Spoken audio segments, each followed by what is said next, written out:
dare you allow people to spend money wisely to get a near-perfect tone? I know, like really, just read all the comments on Facebook about me. What an asshole. First off, hand-wound pickups is a finesse job. Is it like Attack of the Blithering Idiots week here? Morning, everybody. I just got back from Sweden, and my schedule is really screwed up, so I'm not sure what day this is coming out. Anyway, this is my weekly roundup of your comments and questions. I always love hearing from you guys. Always love to answer questions when I can, and I do try and be helpful when you guys let me be helpful. Of course, dealing with idiots is a big part of the job of running a studio, as you will see in this episode. Anyway, before we get rolling here, I just want to mention Oldies But Baddies. Yes, the contest is open. The submission form is open as well. I'll have links to the contest rules and how to submit your track as well in the link below. If you want to get in on that, that's happening right now. And we're going to start reviewing submissions in the next few weeks. It should be a lot of fun. Once again, this year's theme is TV theme shows done metal style. Everything but the song for Friends, because I just don't want to review 10,000 covers of the Friends theme. So you guys might have to put in a little bit more imagination. Grand prize is my Mark III Rev Generator 120, and going to be more than happy to give that one away. It's just my way of saying thank you for supporting the show for all these years. And for pop culture references, things to check out this week. For movies and TV, I'd say check out the anime Gurren Lagann. That's an awful lot of fun. And for books, just going through my Audible list here, I would definitely recommend Face the Music by Paul Stanley. Fantastic story about how he got started with Kiss and all the stuff he had to deal with. Really, really interesting stuff. Narrated by Paul Stanley as well. Just an absolutely great read. And if you have Audible, go grab a copy. It's pretty damn awesome. The man is a phenomenal narrator, that's for sure. All right, enough of the bullshit. Let's get to your comments and questions right now. Soldano SLO 100 sounds tight without any overdrive pedals, unlike the dual rectifier and 5150. So let me get this straight. You want to spend $4,000 on an amp head so you can save $100 on an overdrive pedal. Is that not typical fucking guitar player logic or what? Dude, seriously, what the fuck is wrong with you? Look, I get it. You like having a status piece and showing off to all the other guitar players. Here's a hint. When you go play a gig, the people who are actually going to show up to your gig that aren't your family members are going to give zero fucks about what amp you're playing on stage. And if you're in the studio, dude, grab a fucking Valve King and an overdrive pedal. Save yourself a fucking fortune. If you want your 5150 to sound like a rectifier, just install JJ12AX7 to the preamp of the 5150 for maximum Mud City. Hey Scott, what's with the misinformation? This is the kind of stuff that drives me insane. Just idiotic statements like this, like they're acting like it's fact. It's like, Scott, you haven't provided any recording examples of before and after stuff. You haven't provided any frequency response graphs. Here's the thing, 12AX7s have to fall within a certain limited range. And there's only so much margin for error, and if they fall outside that, they can't be labeled as such. So your claim that the preamp tubes are going to make your amp sound muddy are completely baseless. So do us all a favor, please do a little bit of research into the science of vacuum tubes and how amplifiers are designed, and in the meantime, shut the fuck up, idiot! Ugh. Attack of the guitar playing meatheads today, I swear. Musicians are more conservative than the Taliban. Leo Fender, Les Paul, Marshall Soldano, they all got it right on the first try. I doubt it was the first try, but yes, indeed, they did get it right eventually. Any deviation of that is hearsay. And I should know because the big kahunas on the forums I go to told me so.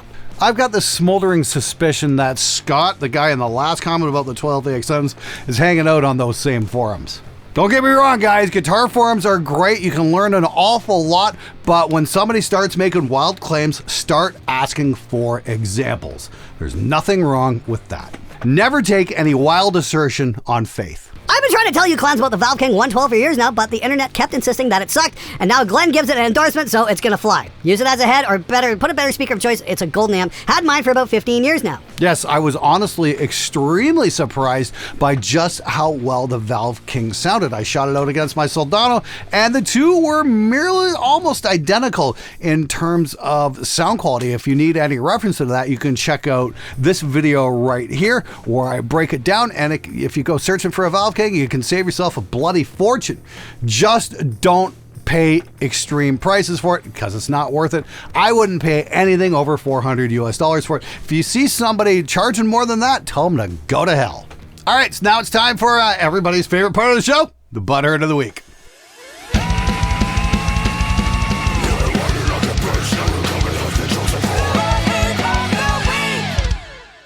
Winded guy walking down the street, can't play guitar, doesn't understand guitar, can't play bass, thinks drums come from computers. Brother, your blood pressure must be high. Let's see you mic a drum kit, engineer. Is it like Attack of the Blithering Idiots week here on Spectre Sound? Like, Dwight, what the fuck, buddy? Dude, I'm like the one metal engineer on YouTube who's been preaching real drums and how to record real drums for 10 fucking years! You go back, one of the most successful series I ever did on this show was called How to Record Heavy Drums, and it's all about recording real drums and not using any samples anywhere. It's a 10-episode series. If you haven't seen that, I would highly recommend you check it out. And you know, the great thing about this show is it allows me to travel. And in my time doing this, I've gotten to record live drums in a lot of different places. I got to even do drums in Studio 2 of Sunset Sound. That's the same room Prince did Purple Rain in. That room sounds phenomenal. I got to sit in with Warren Hewart on that. And you know, we were tuning drums and setting up mics and all kinds of shit. It was an absolute blast. Dude, I got to record drums at Phase 1 in Toronto, the same room Whitesnake did Still of the Night. And we did a one-take miracle in that room. There's actually a video right here with the band Vias where we did a 7-minute song and the drummer nailed it in one take. Dwight, I really gotta say, it's kind of frustrating to hear you make such an absolutely moronic statement when I literally just got back from recording live drums in Sweden to 2-inch tape. That's going to be coming out on a video in a couple of weeks. We had an absolute blast. Got to hang out with Ulf Blomberg from the Hoberek channel. He brought us into the studio he works at. You know, they had a great big Harrison 32C console. Apparently a couple of ABBA records went through it and a 2-inch machine. I'm like, fucking right. Let's track some drums. Let's use this big space we got here and let's do it to tape because I haven't done that in like 30 years. And it was an absolute blast. So Dwight, please, here's a little advice. Before you go typing some more stuff into the YouTube comments, make sure you know what the fuck you're talking about before you shoot off your big stupid fucking mouth. Hey Glenn, if you can answer this, I'd be very much appreciated. Sorry if I get verbose or long-winded, but I was wondering something. I have lots of unconventional ideas about doing things. I'm open to the results when I decide working and the idea is stupid. But the feedback I almost always get is to buy a $2,000 plus amp, and the standard way is the only way worth the effort, despite no evidence that an idea has ever been tried before. I was wondering, as someone who regularly tries to convince people to step out of the echo chamber and into areas they find uncomfortable, to consider that as part of your experience. What tactic trick do you use to get them to focus on what you're talking about instead of pushing what they're familiar with? How do you personally steer someone towards it in the experimental or theoretical instead of getting a sermon on the magic of pickups and tubes? I'm not sure who's more annoying to me or holding back new ideas, a Jehovah's Witnesses or a tube evangelist or a pickup priest or brand bishop composition conformist. The nicknames are WIP. Okay, well, simply put, I show examples. You know, it's great. We all have opinions. Okay, we've all got experience and we can think we remember how something sounds. Trick is we can't. It's better off to just show A/B examples, and that's how I work. And here I work by process of elimination. I'll try something and then I'll refine until I can come to a conclusion. And that's why I started shooting out various amps, because I'm like, wow, you know what? A 5150 and a rectifier do sound very similar once you turn the EQ. Yes, we're actually allowed to turn the EQ knobs on a dual rectifier, and we can even turn the mid-range up. No, really, you should try it sometime. That's the thing. Just take a piece of gear, turn the knobs, and see what the fuck it does. There's no harm in that. And, you know, if you're going against accepted dogma, you know what? Great. Good for you. Step outside the box. Don't be afraid to be different. Don't be afraid to find your own path. Do your own thing. But if you ever want to convince anybody to step outside the box and try something new, lead by example. Show what can be achieved by thinking outside the box. Best of luck to you, man.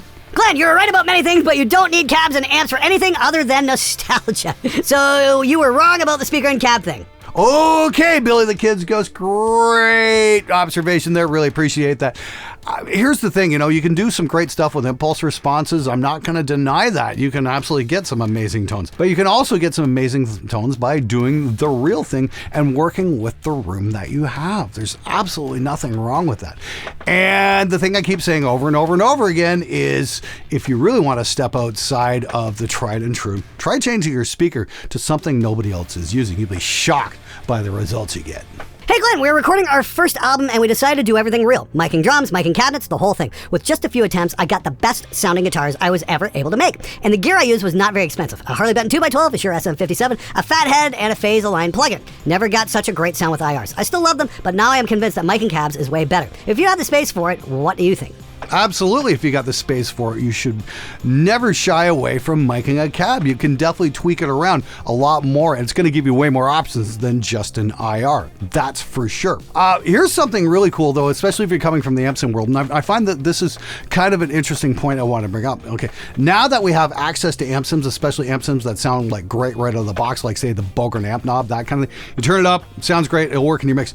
Now we've got kind of an idea of what guitars are supposed to sound like for in the mix. And then when we're miking up our cabinets, we can take what we've learned from working with amp sims and then apply it. Whereas, 10, 15 years ago, we had no idea how any of this shit worked out. And if you go back on, I guess it was almost 20 years now. If you go back on the Andy Sneap forum in the 2005, 2006 era, you can see a lot of guys who are now, prominent in the metal recording community. We're all trying to figure this out and all trying to help each other work out what exactly was a good metal guitar sound to work in the context of a mix. I think that's really fascinating that now it's like we've got the example. Now we can take this mic up a cab and go, okay, now we know what to look for. I think that's really cool as well. So in that sense, amp sims have actually helped out quite a bit. Interesting times, to say the least. Thoughts on Eminent speakers? I've heard they're good, especially the DV77. Yeah, I got a DV77. It's a little bit different than a V30. It's pretty cool. I've got it sitting in my Engel cab. I think it's been on the show a couple times. I've heard some great things about the Swamp Thing and the Cannabis Rex as well. I definitely want to get Eminence on the show. I should probably reach out to them and see if I can do some stuff with those guys. There's a few other brands you guys keep recommending, like Ted Weber speakers and Scumbacks as well. I got to get all these on the show at some point. It's probably a project I should be doing this fall. Just expanding my tone palette as well. Don't forget about Mojo Tone as well. The BV30H is definitely my current favorite speaker. It's just a fucking beast. And of course from Poland, there's Hesu. They make the Demon, which is fucking amazing as well. And I gotta go back to Billy the Kid's Ghost here. This is why we get cabinets, so we can try different speakers and get new sounds. Damn you, Glenn! I want a vintage 30 cab. I really want to master the vintage 30s recording with actual microphone just to say I've done it and I got it right. Dude, that's great. I think that's fantastic. I think you should go for it, but just keep this in mind. No matter how good you get at doing the vintage 30 recording thing, you're never going to be as good as Nolly, because nobody's as good as Nolly, as far as I'm concerned anyway. That's why I recommend trying different speakers as well. You're never going to out-Nolly the Nolly sound. Let me start by thanking you, Glenn, for sharing your life's work with us. I can't tell you how many times I've felt totally gaslit by guitar tech reviewers, but just didn't have the knowledge to refute their claims. Thank you for giving us all that knowledge. I want to bring up a point I haven't really seen anyone talk about. Seymour Duncan has always prided themselves on hand-wound pickups. The fact that it doesn't take a complicated machine to build pickups. Why are YouTubers buying pickups in the DIY era? I would really like to learn how to hand-wind my own pickups. Do you have any advice or resources you can share on how to attain the knowledge to do so? Yes, I do. First off, hand-wound pickups is a finesse job. It might seem easy, but no, there's definitely some patience and some experience needed there. It's like, when I went to Celestion and they've got the same lady doing the creamback speakers for the last 30 years. That's a finesse job. She's applying the glue at the right rate of spin on the speaker and all that. And it's like, that's something you get from experience. The same thing applies to pickups. Colin Scott over at Science of Loud, he did a piece on hand winding pickups, and he can explain it far better than I ever could. I would definitely recommend checking out Colin. He's been a friend of the show for a very long time. He's an actual scientist. I'm a pretend scientist. I try and do some basic scientific experiments in here. And I mean, just basic, high school level stuff. Colin is actually a real scientist and, has the papers to prove it. And he takes you through the whole process of making your own pickups. And it's tedious and it's complex and it's definitely not easy. But if you want to check it out, I'd really recommend checking out Colin's channel and a few of his videos as well. Can't say enough good things about his show. Hey Glenn, I'm going to soon moving into a new house and it's going to have a garage. I want to convert it to a home studio. How would I do that? How do I start? Go to the John Sayers Studio Design Forum. John passed away a few years ago, but as far as I know, I think the forum is still active. This studio here is built in the garage, and it was based on one of John's designs. It worked out pretty fucking well. I've been in here for 21 years now, I guess, and done a lot of records in here, done a lot of YouTube stuff in here. It's worked out pretty well. That being said, I might might be building my new place, finally. We'll see what happens. Anyway, I got to make a few phone calls and see if it's even possible. Fingers crossed. I'll keep you guys posted on what's going on there, because I really do want to build a bigger place, because it's getting a little small in here. The band photo story sounded really familiar. A lot of times when you are in the creative flow, there will be one out-to-lunch person who's trying to edit the photos or rips or whatever before you even try it, totally ruining the vibe and bringing a bunch of negativity to the session. Don't be the person so fixated on their own checklist that they go out of their way to block any experimentation and sabotage everyone else's ideas. And the time it takes to argue about not trying a new idea, you should just shoot it instead and move on with the session. Memory cards are cheap. When they shot the Black Sabbath Paranoid album cover, there was a guy standing in the woods wearing a motorcycle helmet and a red long johns holding a plastic sword and a cardboard shield that probably looked pretty dumb, but they took the photos anyway, and it's now an iconic album cover. Dude, that's fucking fantastic. I've got no argument with that. There's nothing wrong with trying ideas.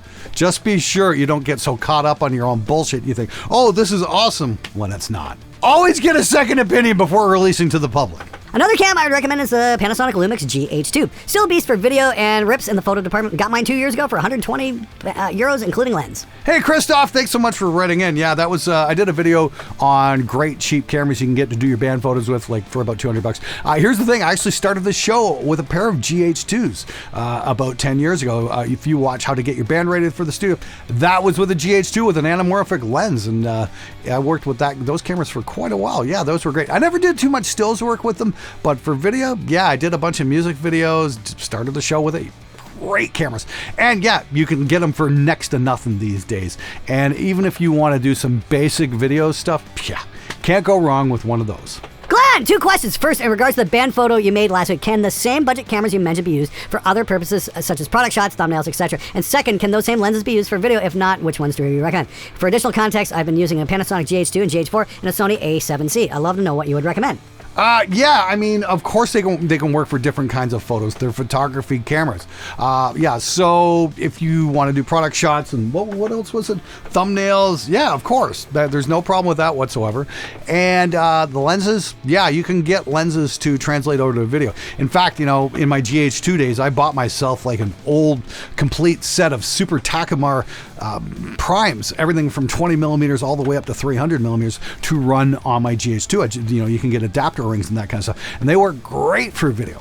I also got myself a whole set of Nikon primes as well. Same thing, just got some lens adapters and drop them on. That's a great thing about old lenses from the SLR days, you know, the mirrored cameras, is you can get adapters to work on mirrorless because of the flange distances.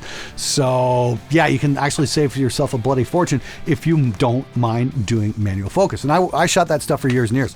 You know, doing YouTube though these days, I need autofocus, and it really does speed up my whole production process. Like,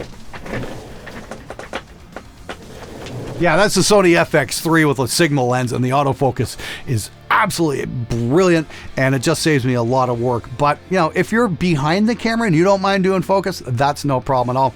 I'm in a slightly different situation where I'm in front of the camera and I don't have a crew, so I need the cameras to do the heavy lifting for me. All right, anyway, thank you so much for watching. Make sure you tune in this week. I've got a big one coming up. I think you guys are gonna like, especially you guys who want to save some money and get some awesome sounds. I think you guys are gonna dig that video quite a bit. Anyway, just a reminder, make sure you get in on the SMG Oldies But Baddies Competition. Link's going to be in the description for that below. I want to see you guys send me some videos. I want to review. I want to check out your band because I think that would be an awful lot of fun. And of course, I've got my Rev Generator 120 Mark III up for grabs as well as a main prize. All right, that's it for this episode. Now fuck off. I know. Except for this week. I've got a sneaky... I've got this...